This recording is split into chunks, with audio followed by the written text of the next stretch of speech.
New tonight, the city of Marquette has a brand new mayor.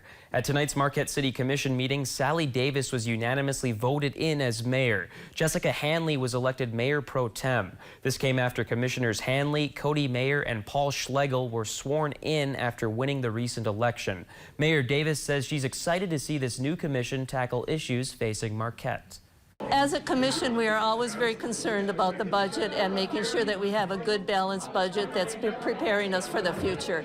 We have a master plan that will be finalized this year, and that will give the priorities for the commission, and those priorities have been set by the community and the stakeholders.